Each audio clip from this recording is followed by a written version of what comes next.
የኤሌክትሪክ መኪና ኮምፖኔንት ፓርቶች እና ምንድን ናቸው የሚሉትን ባጭሩ ሜንሽን ለማድረግ እንሞክራለን።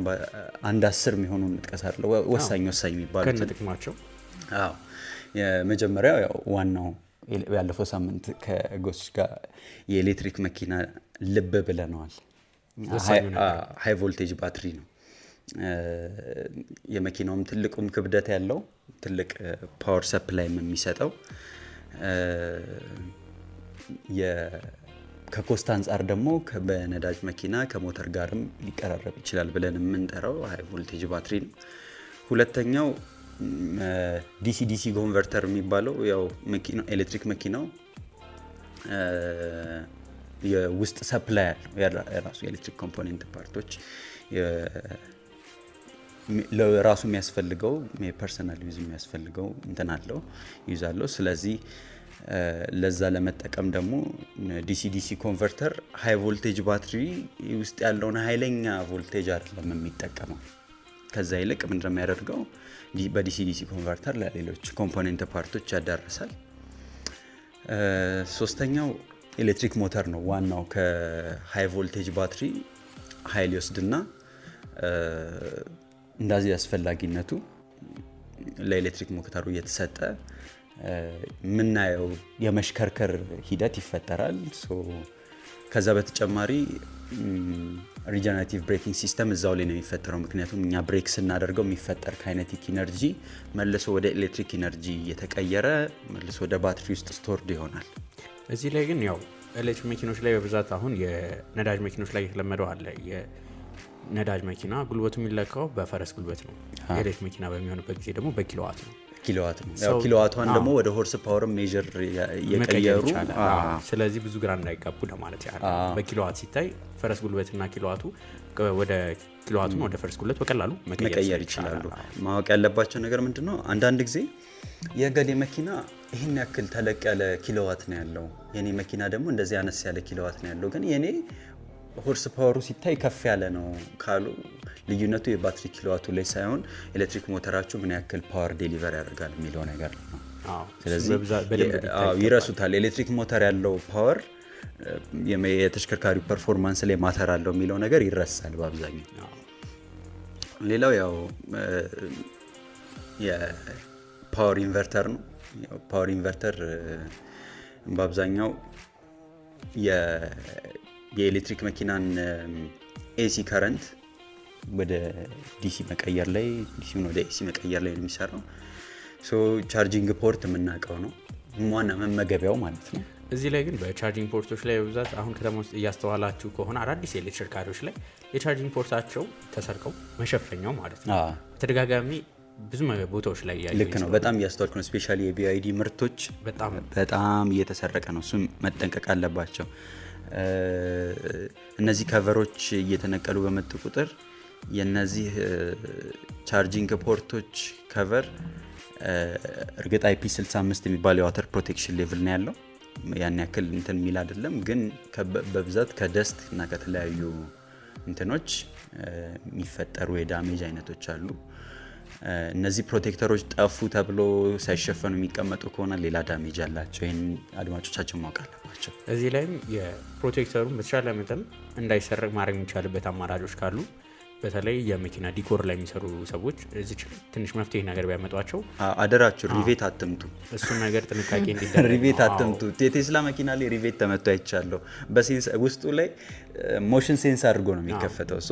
ሪቬት ስትመቱበት ውስጥ ያለውን ሴንሰር ያበላሻችሁት ነው ባካችሁ። እሱንም ነው የምንለው። ጌጣጌጥ ላይ ብዙ ጊዜ በሪቬት ይመታል። ሌሎች ነገሮች ለመስረቅ ስርቆትን ለመከላከል ነው፣ ግን በዛው ልክ ሌሎች እቃዎችን ያበላሽ ስለሚሆን ይሄን ጥንቃቄ አድርጉ። በተለይ ደግሞ ሌላ አስተውለ ከሆነ አንዳንድ መኪኖች ቻርጂንግ ፖርቱ ራሱ ሳይዘጋ አለ በእንትኑ አለ፣ ግን ሳይዘጉት የችኮላም ይመስለኛል ዝም ብለው የሚሄዱት ሌላ መኪና ሊመታባቸው ይችላል። ስለዚህ እነዚህ በቀላሉ ተጨማሪ ወጪ ከሚያስወጡ ነገሮች ራሳችንን ብንጠብቅ ተገቢ ነው። ስፔሻሊ አሁን ፖርት ላይ ሌላ መጠንቀቅ ያለባቸው ነገር ምንድነው? በኦፕሬሽናል ሂት በኦቨር ኦፕሬሽናል ሂት ምክንያት የቻርጂንግ ሃወር ላይ ባለፈው ይፈጠራል ያልነው ሌላ ኤክስተርናል አብኖርማል ሂት አለ። ያ ሂት የፖርቱን የመኪናውን ፊሜል ሊያጣመመው ይችላል። ያ ፊሜል ተጣመመ ማለት ሌላ ሜል መጥቶ ጂቢቲ ወይም ደግሞ ታይፕ 2 ሊሆን ይችላል ልትሰካበት ስትል አይቀበልም። ሶ ሙሉ የፖርት ትራንስፕላንት ላይ ያስፈልግህ ነው። እንደዚህ አይነት ኮስቶችን ለመቀነስም አንደኛው በኋላ ላይ መፍትሄ አድርገን የምንጠቅሳቸው ነገሮች ይኖራሉ። ትልቁ መጠንቀቅ ያለባቸው ለፖርት ግን አንደኛው ይሄኛው ነው። በትክክል ሶ ወደ ስድስተኛው እንሄድ አይደል? ስድስተኛው ኦንቦርድ ቻርጀር ዋናው በቃ ምን እንበለው ይሄኛው የመኪናው አእምሮ እንበለው ወሳኝ ነገር ነው። ከኤሲ ሰፕላይ መኪናው ተቀብሎ ወደ ዲሲ የሚቀይርልን እሱ ነው። ሶ የቻርጂንግ እና የዲስቻርጂንግ ስርዓቱን ማስተናበር እንበለው ያመጋገብ በሚል በቀላሉ ብናመጣው በሱ መባል ይችላል። ምክንያቱም የወረደ የቻርጀር ኳሊቲ ተጠቅመህ መኪናህን ቻርጅ ስታደርግ መጀመሪያ የሚጎዳው እሱ ነው። ባለፈው ብለናል፣ ሰርጅ ፕሮቴክሽን የሌለው ቻርጀር ስትጠቀም እዚህ ውስጥ ኦንቦርድ ውስጥ ያሉ ዳዮዶች ናቸው በርን የሚያደርጉት መጀመሪያ ስፓርኩ መቋቋም ስለማይችሉ ማለት ነው። ይህንን ወደ በኋላ ላይ በስፋት እናየዋለን። በስፋት እናየዋለን። ፕሮቴክሽን ላይ ኤግዛክትሊ ፕሮቴክሽን ላይ እሱን በስፋት እናየዋለን። ሶ ኮንትሮለር እቺን ኮንትሮለርን ሁሌ ሜንሽን ሳደርግ ትዝ የሚለኝ ምንድን ነው አንድ ደንበኛችን ኤሌክትሪክ መኪናቸው ላይ ችግር ገጠማቸውና ምን ብለው አሉን፣ ነዳጅ ስሰጠው ግር የሚል ድምጽ ይሰማኛል አሉ። ነዳጅ ስሰጠው ማለታቸው አስገርማኝ ነው። ኮንትሮለር ነው እኛ የምንረግጠውን ፔዳል ወደ ኤሌክትሪክ ሞተር ጋር የሚያስፈላጊውን ፓወር ኮንትሮል እያደረገ የሚቆጣጠርልን ቶርክ ኮንትሮሊንጉን ቶርክ መልቲፕሊኬሽኑን የሚቆጣጠርልን በሙሉ ኮንትሮለር ነው። ባጭሩ ነዳጅ ሰጠው ሳይሆን ኮንትሮለሩን አዘዝኩት ቢሉ ጥሩ ነው። ያው በተለምዶ እኛ ሀገር ላይ የነዳጅ ፔዳል እየተባለ ስለመጣ የኤሌክትሪክ ላይ ሲሆን ምን ብለው ይናገሩት? ምክንያቱም የኤሌክትሪክ ስሰጠው አይባልም። ለዛ ይሆናል። ለዛ ነው የእሳቸው ሜንሽን ያደረኩት። ስምንተኛ ኦግዚለሪ ባትሪ። ያው እንደዚህ ፈጠን እያለን ሜንሽን የምናደርገው ለምንድን ነው? ያው ዲፕ ከገባንባቸው ሰፊ ርዕሶች ናቸው። ኮምፕሊኬት እንዳይሆንም ሁሉም ሰው መረዳት እንዲችል ቤዚክ ኮምፖኔንቶችን እንድታውቁት ያክል ነው። ስምንተኛ ኦግዚለሪ ባትሪ ወይም በተለምዶ 12 ቮልት ባትሪ ብለን እንጠራው ማለት ነው። ባጭሩ ያው ለአክሰሰሪዎች ነው የሚያገለግለው። መኪናችንን ቻርጅ እያደረግን ባለንበት ሰዓት ላይ ሃይ ቴምፕሬቸር ሲመጣ ኩሊንግ ፋን ያስነሳል። እሱም ሌላ የራሱ የሆነ ችግር አለው፣ በኋላ እንጠቅሰዋለን። ኢምፕሮፐር ቻርጀር ከመጠቀም ጋር ተያይዞ በኋላ ሜንሽን እናደርገዋለን። ግን ዋናው ሰፕላዩ ምንድን ነው? ለውስጥ ኮምፖኔንት ፓርቶች፣ ለኢንስትሩመንቶች፣ ለላይቶች ፓወር ሰፕላይ የሚያደርገው ይሄኛው ኦግዚለሪ ባትሪ ነው። እዚህ ላይ ግን የሚነሱ አንዳንድ ጥያቄዎች አሉ። ምክንያቱም የኦግዚለሪ ባትሪው የነዳጅ መኪና ላይ እና የኤሌክትሪክ መኪና ላይ የባትሪ ላይፍ ስፓኑ ልዩነት አለ ወይ? ከዚህ በፊትም ጥያቄ መጥቶልን ነበረ። ልዩነት አለ ወይ? አብዛኛው ከ3 እስከ 5 ዓመት ነው ማክሲማም። የነዳጅ መኪኖች ላይ ባትሪዎቻቸው ጥሩ ኳሊቲ ያለው ከሆነ እስከዛ ይቆያል ተብሎ ነው። ኤሌክትሪክ ላይ ሲሆንስ? ኤሌክትሪክ ላይ ሲሆን ብዙ ፋክተር አለው። አሁን አንደኛው ኤሌክትሪክ መኪና የውስጥ ኮምፖኔንቶቹ አብዛኛው ምንጠራቸው ኤሌክትሪክ መኪኖች የውስጥ ኮምፖኔንታቸው ላይ የኮምፎርት ፊቸሮቻቸው በዛ ያሉ ናቸው። እንጀምር ከአምቢየንት ላይቲንግ፣ ተለቅ ያለ ስክሪን አላቸው፣ ፓወር ይፈልጋል። በሩን ስትከፍተው አውቶማቲክሊ የውስጥ ላይቶች ይበራሉ፣ ዶም ላይቶች ይበራሉ። አንዳንዶቹ ደግሞ ከበር ስርም የስፖት ላይት አላቸው።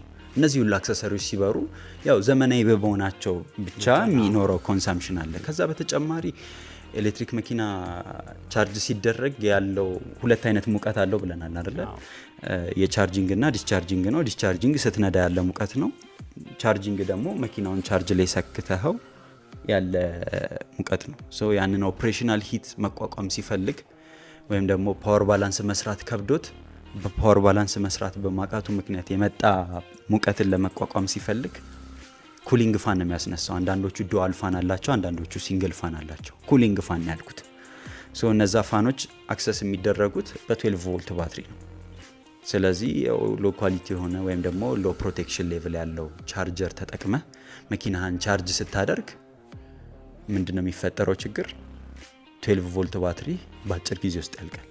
በጣም ብዙ የBZ4 X ID4 ID6 ሆንዳ NP1 NS1 የመሳሰሉ በአብዛኛው ደግሞ ሊቲየም አየን ባትሪ ያላቸው ሃይ ቴምፕሬቸር የሚያስተናግዱ በቻርጂንግ ወቅት እንደነዚህ አይነት ኤሌክትሪክ መኪኖች በአጭር ጊዜ ውስጥ ስንል ከ6 እስከ 7 ወር ውስጥ በተደጋጋሚ 12 ቮልት ባትሪ እንደቀየሩ ይነግሩናል። እና የመኪናው በቃ አመራረቱ ነው ብለው እነሱ አክሴፕት አድርገውታል። አይደለም ዩዝ ፕሮፐር ቻርጂንግ ፕሮፐር የሆነ ትክክለኛ ቻርጂንግ ስትጠቀም አንድ የ12 ቮልት ባትሪ ነው እድሜ ተጠብቅለታለህ።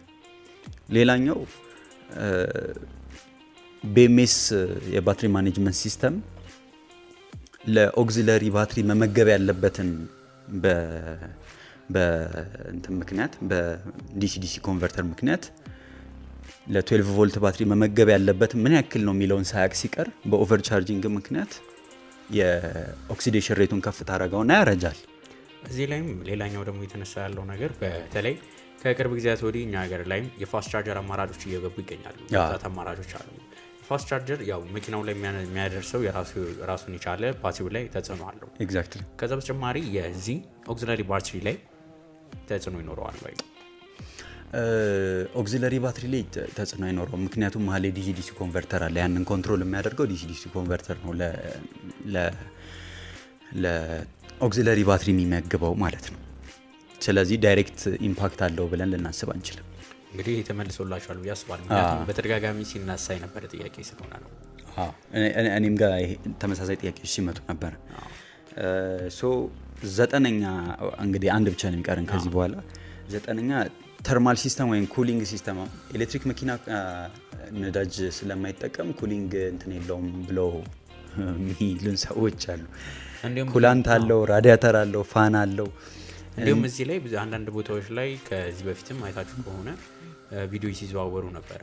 መኪናው ከስር በኃይለኛ ምት ሲመታ መጀመሪያ ሌላ ነገር አይደለም ፈሳሽ ነገር የሚፈሰሰው የኩሊንግ ሲስተም እዛ ላይ የምንጠቀማቸው ኩላንቶች ናቸው የፈሰሱት። ስለዚህ የሚያሳየን ራሱን የቻለ ኩላንት አለው። ደግሞ ኩላንቱም ደግሞ ከመኪና መኪና ይለያያል። የከለር ኮድ አላቸው። ያው ሰፊ ማብራሪያ ስለሆነ አሁን አንገባበትም ወደዛ ውስጥ። ግን በወፍ በረር ያክል ለመጥቀስ ያክል በሃይ ቴምፕሬቸር ማለት ሃይ ሂት የሚያስተናግዱ የሚባሉት እነ ሊቲየም አየን ላይ የምትጠቀመውና ሊቲየም አይረን ፎስፌት ላይ የምትጠቀማቸው የሚያስተናግዱት የቴምፕሬቸር አይነትም ስለሚለያይ እሱ በከለር እንትኑ ይለያያል። በአብዛኛው ማኑዋሉን ማንበብ ነው። ማኑዋሉ ላይ ምን ይላል የሚለውን ማቅረብ ነው ማየት ነው የሚሻለው። ምክንያቱም እንደየማኒፋክቸረሩ እንደየሞዴሉ ይለያያል። ባጭሩ ግን በጣም በትልቁ መጠንቀቅ ያለባቸው እዚህ ላይ ኤኒ የኩሊንግ ኖቲፊኬሽን ድራይቨር ክለስተራቸው ላይ ወይም ደግሞ ዳሽቦርዳቸው ላይ ከመጣ እንደው ጥግ ለመያዝ ራሱ ጊዜ ማባከን የለባቸውም። በጣም ኃይለኛ ሂት ነው ያለው። ጥግ ይዘው ኦፍ አድርገው ቶካር መጥራት ነው ያለባቸው። ኬዙ ምንም ይሁን በማልፋንክሽን ምክንያት የመጣ ኮድም ይሁን ሪስኩን ከመውሰድ አስጭኖ ጋራዥ ትልቅ ኮስት ሴቭ ማድረግ ይሻላል። እንደ ነዳጅ መኪና ዳር ላይ ወጥቼ ውሃ ሞልቼበት አቀዝቅዤ እሄዳለሁ ምናምን ብሎ ነገር የለም። መኪኖች ላይ እንደዚህ አይነት ነገር የላቸውም። በነገራችን ላይ ሰሞኑን እየተላላክ ነበር ከአዶኒ ጋር እና በኤሌክትሪክ መኪና ምክንያት የሚፈጠሩ እሳት አደጋዎችን ለማጥፋት ሲሞክሩ በቻይና ሀገር አይ ቲንክ ያየነው መርሴዲስ መኪና ይመስለኛል። እና መጀመሪያ በውሃ ሞከሩ፣ ከዛ በፎም ሞከሩ፣ ከዛ መጨረሻ ላይ በድራይ ፓውደር ሞከሩና በዛ በብላንኬት ነው የጠፋው። እና አንድ መኪና ለማጥፋት ነው ይሄ ሁሉ የሆነው። ስለዚህ የመኪኖቻችንን ዋነኛ ኤሌክትሪክ መኪኖቻችንን ሰርቪስ ስናደርግ ኮንሰርናችን ሊሆን የሚገባው መጀመሪያ ይሄ እስቲ ስፔሻል አቴንሽን ሰጥተህ ይልኝ ራሱ ልንል የምንችለው የኩሊንግ ሲስተሙ ላይ መሆን አለበት። በተለይ እያሽከረከሩ ሙቀት እየበራ ባያሽከረክሩት ይመረጣል። አንዳንድ ቦታዎች ግዴታ የሚሆንበት አማራ ጊዜ አለ። ያ እንኳን እያሽከረከሩ የሆነ ኤሌክትሪክ የመቃጠል ነገር ከሰሙ እንትን ከሸተታቸው ተሻለ መጠን ከመኪናው ማራቅ። ምክንያቱም የኤሌክትሪክ መኪና እሳት በጣም ከባድ ነው። ስፔሻሊ እርግጥ ከሴፍቲ አንጻር ሊቲየም አይረን ፎስፌት ያላቸው BYD መኪኖች ይሻላሉ። ምትም ከታች ከባድ ምት ከተመታ በኋላ ባትሪው ላይ ዳሜጅ ቢደርስ ሊቲየም አይረን ፎስፌት የመቀጣጠል እንትኑ ምንድነው የሚባለው የፍሌመብል የመቀጣጠል ችሎታው በጣም አነስ ይላል። ያው ብሌድ ባትሪም ስለሆኑ እነሱ ይመስለኛል ብሌድ ባትሪም ናቸው። ፕላስ ደግሞ ሊቲየም አይረን ፎስፌት በ1 ሊትር ሊቲየም አይረን ፎስፌት ውስጥ ከ300 እስከ 400 ዋት አወር ኢነርጂ ነው ያለውና አነስ ይላል። በነ ሊቲየም አየን ሲሆን ግን ከ400 እስከ 500 ዋት አወር ስለሚሆን ከፍ ያለ ኢነርጂ ውስጣቸው ላይ ስለሚይዙ በዛው በተያያዘ ደግሞ የውስጡ ስቶርድ የሚሆነው ኤሌክትሮን ከፍ ሲል እሳትም ፕሮሞት የማድረጉ እንትን ከፍ ይላል።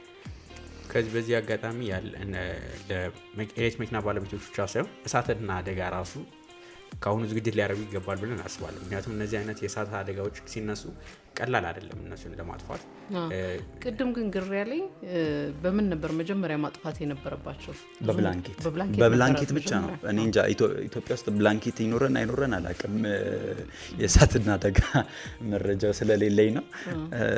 ብላንኬት ሙሉ ለሙሉ ኦክሲጅን ሲከለከል እሳትን ዋነኛው የእሳት ግብአት ኦክሲጅን ነው።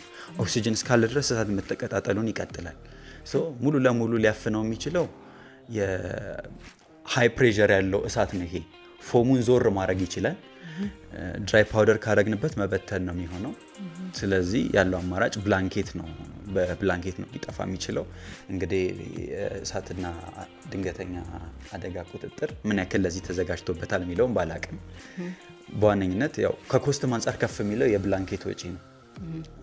እንደ ብርድ ልብስ አይነት ነገር ነው። ሙሉ እሳት ያለበትን ቦታ ይሸፍኑታል። በአብዛኛው ደግሞ ይሄ ነገር የሚደረገው እኔ እስካለኝ ኢንፎርሜሽን ድረስ በእሳት አደጋ ሄሊኮፕተሮች ነው እንጂ በሰው አቅም ወይም በተሽከርካሪ አቅም አይደለም። ስለዚህ ከነደደ በኋላ የማትረፍ እድላችን በጣም ዝቅተኛ ነው የሚሆነው ማለት ነው። አዎ ጀስት ካምፋየር መሞቅ ነው የሚሆነው። ዘከበነው ምናምን ሞቀን። ለዚህም ነው በተለይ የኤሌክትሪክ መኪና ላይ ግዴታ ኢንሹራንስ ያስፈልጋል። ኢንሹራንስ ኮስታቸው ከነዳጅ መኪና አንጻር ትንሽ ዋጋቸው ውድድ ይላል የኢንሹራንስ ወጫቸው። ግን ያም ቢሆን ግዴታ ያስፈልጋል የሚባሉበት ምክንያት እሳት ከተነሳ በተሻለ መጠን እኛም መራቅ አካባቢ ያሉ ተሽከርካሪዎችን ማራቅ ነው እንጂ እሱን ለማትረፍ ትንሽ ይከብዳል። አድማጮች እንግዲህ የተለያዩ መረጃዎችን እያደረስናችሁ እንገኛለን። ስለ ኤሌክትሪክ መኪና ያላችሁን ጥያቄ ማድረስ ትችላላችሁ። ጥያቄ አውጥተናል አይደለ? ለነሱ የሚያሸልም ጥያቄ አዶኒስ ይጠይቃቸው። አንድ ቀለል ያለ ጥያቄ አንስተናል። አሁን ብዙ ጊዜ የዲሲ ፋስት ቻርጀር አሁንም እያየነው ነው። አንዳንድ ቦታዎች ላይ እየተጠቀሙት ነው። ግን ዲሲ ፋስት ቻርጀር ላይ አትጠቀሙት በብዛት ይባላል። ያ የሚባልበት ምን ስለሚያመጣብን ነው? ባትሪው ላይ ነው ኦብቪየስሊ። ግን ባትሪው ላይ ምን አይነት ችግር ነው የሚያመጣው የሚሉትን ነገሮች ይመልሱልን አልፎ ነው። በጣም ቆንጆ። መቼ የሚጠቀሙት የሚለውን በዛው ሜንሽን ቢያደርጉልን ደግሞ ቦነስ እኔ በራሴ ማለት ነው ቦነስ ሰጣቸዋለሁ። በጣም ጥሩ።